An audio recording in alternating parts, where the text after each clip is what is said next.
So to begin here, I'm going to add UV sphere, and then I'll move this one to this side, and I'm going to add another UV sphere and scale it down. Shift and select this one, Control plus P, and choose object. This will be the parent and this one will be the child object. If this the parent object, select, go to object and instances, choose vertex. Here you can see UV sphere around this one. Let's go and select the child object. You can scale it down, and after this, select parent object and place Control plus A and apply make instances real. You can see we have all of them separate like this. Press M. Let's move to a new collection and call this one boss. After this, I'm going to delete everything from the scene except the boss collection with this one. Go to object, set origin and origin to geometry and apply the scale.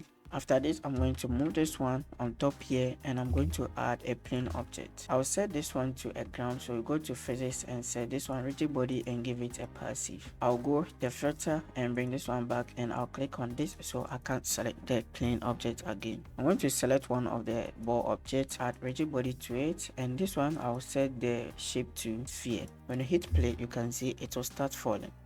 Now with the one with the rigid body select, press B and select everything, go to object, rigid body and copy from active. Now when you hit play, all of them will start falling, but we don't need it this way. You want to control the timing of when each part should be start falling. So to do so, I'm going to, let's go to dynamics and click on this, deactivate and click on this. So here, and after you give it deactivate and you give it is animated, select everything, go to object, rigid body and copy from active. And when you hit play, you can see nothing will start falling because we have set it to it's animated and deactivate everything. Rigid body cannot affect it. So now what we're going to do is, maybe if you want it to start falling from frame 15, let's go to frame 15 and select one of them, and insert key is animated and insert key deactivate. Move one frame and remove is animated and insert key, remove this one and insert key again.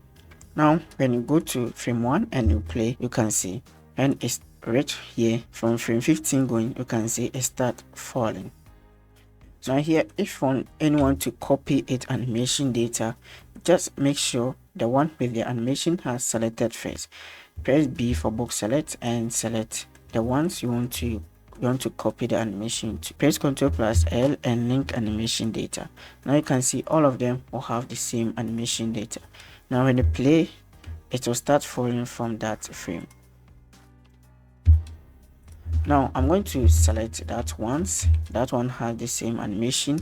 Press M. Let's move to new collection and I'll call this collection 1. Because if you move to collection, you can hide that collection and select another one. And maybe this one want to start falling from frame 45. Go and insert key and this one key again. Move one frame and remove is animated and remove this one. Press B to select the ones you want to copy to. Press Ctrl plus L and link animation. Now move this one to new collection and call this one 2. This one also, when you move it, you play, you can see it starts falling. You can bring the collection 1 and now you see we have this. This is the method I use to achieve this one. So it's very simple. You can hide all the collections, so you can go and do for next one so that it don't disturb you. So I'm going to select insert key, move one frame, remove, and then insert another key and remove this one, insert key. Use B for select the one you want to copy, Ctrl plus L, link animation, and then move to new collection.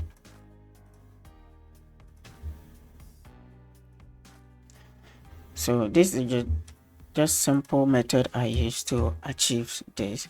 You can go to any collection you want, like collection 2, right click and choose select object. It will select all the objects inside that collection. Go to object, rigid body and choose connect. Here when you play, you can see this one will be stick together. You see that one has been sticking together like this.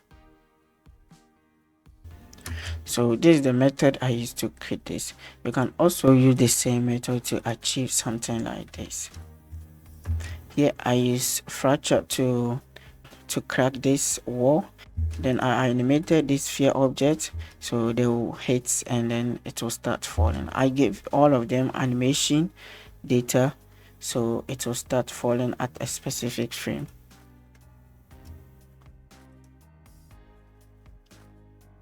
And also I have this one with a force field with -500 strength and flow of 3 and noise 1, and I give it minimize value. This what this one is do. You can use this one to select the moving chunks or the breaking bags, and you can use to control the movement of them like this. So this is the same method I used to create this. It's very simple and easy. So this is the end of the tutorial. Thank you for watching. Bye bye. If you have any question, you can leave it in the comment section and I'll reply it.